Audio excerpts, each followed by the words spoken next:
Okay, welcome to Klein's Geometry. This is lesson 11-2, and we're going to be talking about arcs and chords. We're going to learn and apply properties of arcs and chords. Okay, when we start looking at that, we need to be talking, when we talk about arcs, we need to be talking about central angles. And a central angle is an angle whose vertex is the center of a circle. An arc is the unbroken part of the circle consisting of the endpoints of that central angle and all the points between them. Let's take a look at this circle over here for a minute. This would be, because the very center here is F, we would call this circle F. And when you look at it, we know that A to D, because it goes through the center, is the diameter of the circle.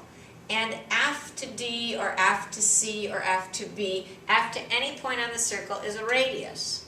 All the radii are the same length, recall.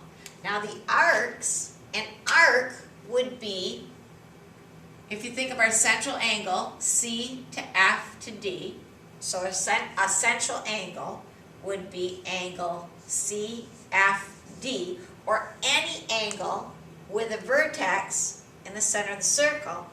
And what you see, these two sides, C to D, these are the ends that are on the circle, so this would be arc CD, corresponds to that. Now the interesting thing about that, and recall this is a minor arc because it's less than half the circle, and if we did C to D to A, we'd have a major arc. The interesting thing about that is that this minor arc here has points on the center, on the circle, and this angle measure here and the minor arc are exactly equal. So the measure of the arc in degrees is the same as the measure of the central angle in degrees. Okay? A major arc, which is more than half the circle, well, that, again, whatever this degree measure is, that degree measure is also. The nice thing is, if you know this little one, you just take it away from 360 to get the big one. You don't have to add it all up, because you know an entire circle is 360 degrees. If it's a semicircle, we know a straight line has a measure of 180 degrees, so this semicircle, this arc, also has a measure of 180 degrees. And finally, it's not on there, but I'm sure you can guess this. If I had a right angle here, that would have a measure of 90 degrees. So that would make the measure of this arc 90 degrees also. So you're thinking whatever the measure of the central angle, that's the measure of the arc. Okay? Minor arcs, less than half the circle. Major arcs, more than half the circle. Semicircle, exactly half the circle. Okay? So let's use this idea. And also, minor arcs, we name them by 2 points only. Major arcs and semicircles, we use 3 points because they're bigger. You want to show the path that they take. Okay? So, going ahead, let's look at how we would use this in terms of a circle graph. Okay, the circle graph over here shows types of grass planted in the yards of a neighborhood. If we're looking to find arc KLF, the first thing I'd do is I'd come over here and I'd say, here's K, and you've got to go shortest path to L, and then around here to F. So that's the arc I'm looking for. Now, I don't have any angle measures, but I know that centipede grass, whatever that is 65% of the circle. So to find this arc, I can simply find 65% of 360 degrees. Well, 65% as a decimal is 0.65, and when we multiply that, we get 234 degrees. So 234, and we know we're looking for degrees. So this is 234 degrees, and this angle right here is also 234 degrees. So That's all we're doing to find arc measure if you know part of a circle. So let's look at this. After I explain what you're going to do, pause the video and see if you can do this and write it in your notes. Here's a circle on music sales. We want to find the measure of angle FMC. Well, M is the center of the circle, so it's a central angle. So I can go F to M to C, and I'm looking at these three sections, 3%, or excuse me, 9%, 10%, and 11%. So we could find the percent of this whole sector, and then we could take that percent times 360. Here we want to find arc AHB, A to H to B. Well, that's huge. That's 3/4 of the circle. Notice only 25% isn't included. You could add all these up, but that would be tedious. Or you could say, I want everything except 25%. 100 minus 25 is 75%, and find 75% of the circle. And then to find EMD, E to M to D, well, this arc and this angle both have the same measure, and it's 10% of the circle. So 10% of 360. See if you can find those. Pause the video, see if you can find those, and then tune back in. See how you did. Glad you're back.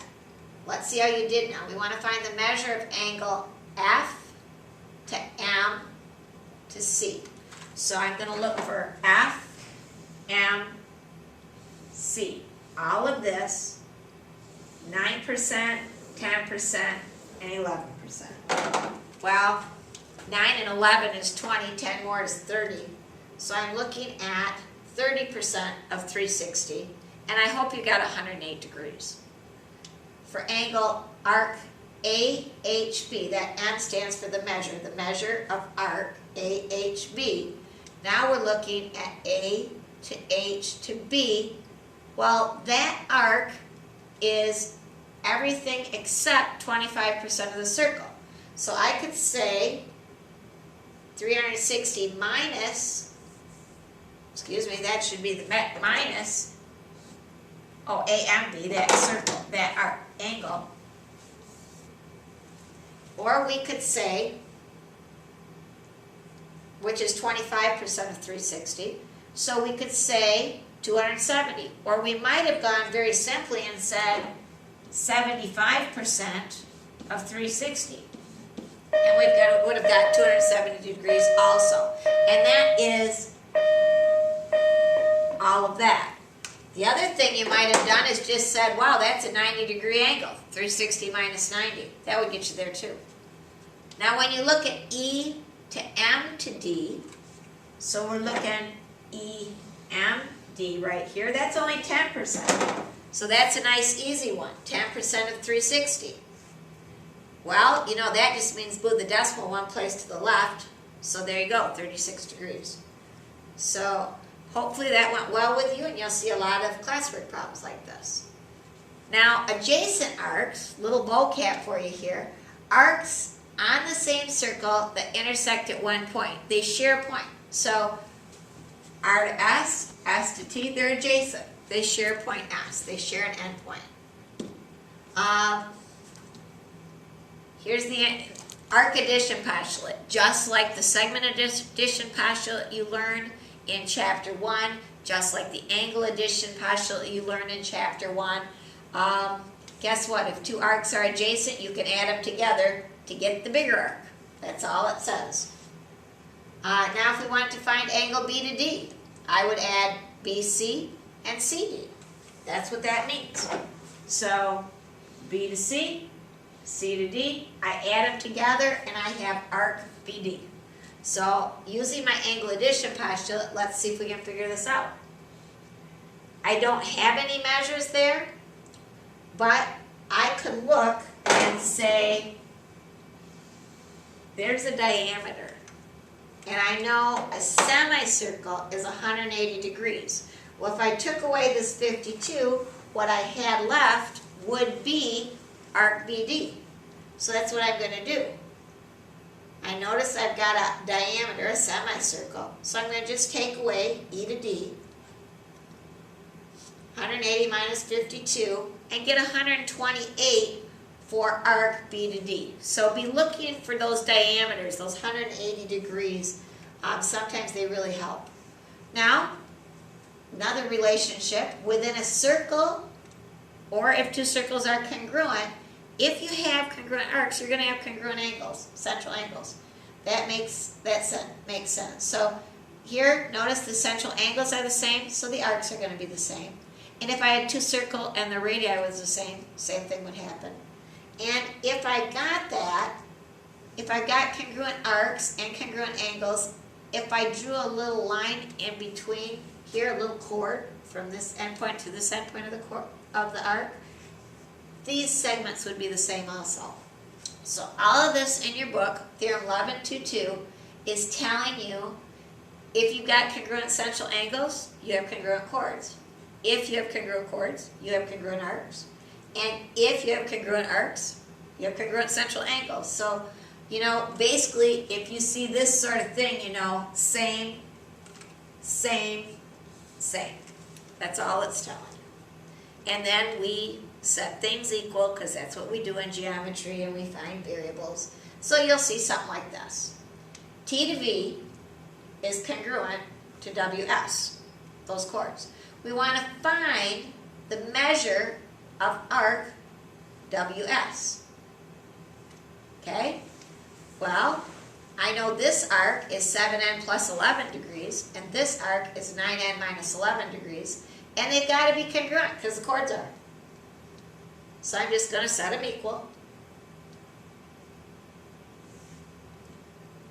And then we just plug away. We get all the variables on one side, so we'll take 7n from both sides. We want all the numbers on the other, so we'll add 11 to both sides. And we'll end up with 2n equals 22. Then we divide, and we get n equals 11. And don't think you're done there. Just because you knew a relationship, you set something equal, you found n, you're still not done. Geometry's a marathon.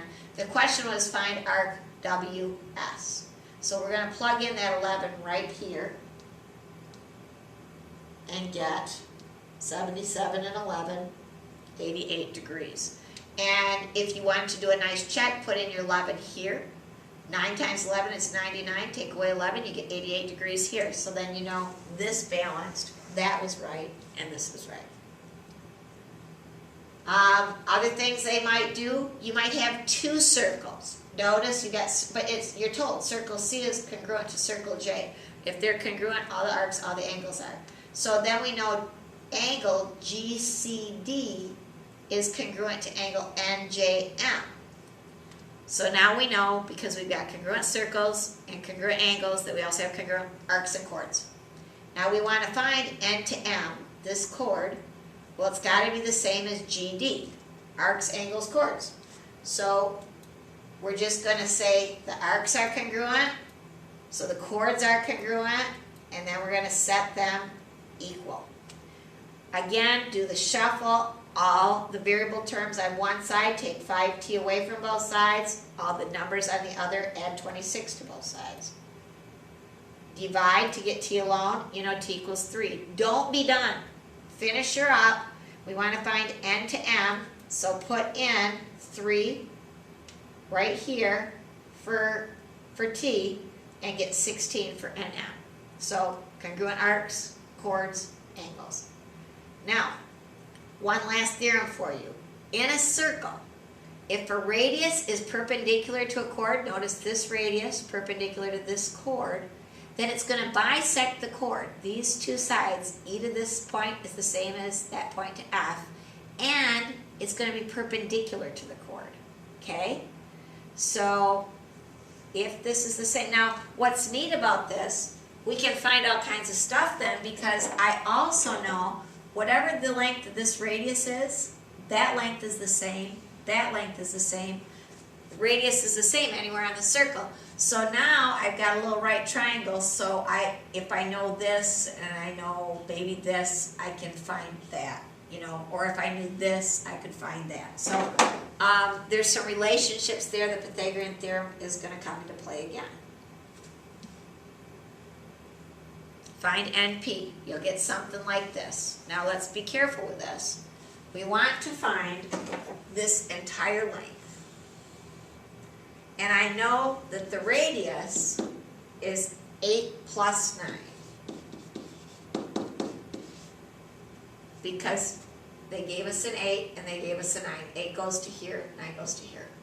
Well, since I'm looking for this, I could draw another radius here that would be 17, because the radius anywhere in the circle is. And now I have a right triangle, because that's perpendicular. This is 8, this is 17, and I can find this length. I can use the Pythagorean theorem. We're going to do that, so we know how long is the radius. We're going to use and we'll just do my 8 squared plus, okay, they drew it up here, same thing. This point here, S to N, equals 17 squared. And when we work that out and square root both sides, I find out that S to N, or right here, is 15. Now be careful, because you're asked to find N to P. S is right here. So that's going to be double whatever you find using the Pythagorean theorem, because N to P was here. You do the same thing here, and when you answer your question, you'll say 2 times 15 is 30, and that's going to be the length of that whole chord.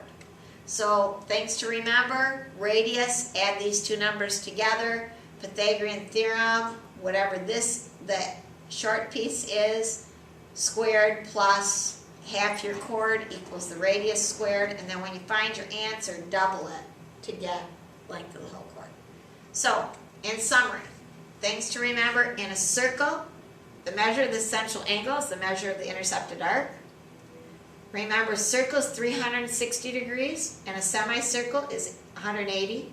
And if you want to go a step further, a quarter circle is 90. To find arc measure from a percent of the circle, just find that percent of 360. Arc addition postulate says the measure of an arc formed by two adjacent arcs is the sum of their measures, just like angle addition, just like segment addition. If you've got congruent central angles, then you have congruent chords, and then you have congruent arcs. So if one thing is congruent, they all are. And if a radius is perpendicular to a chord, the radius bisects the chord. So key facts here, these should all be in your notes. I will be looking for them. And see you in class.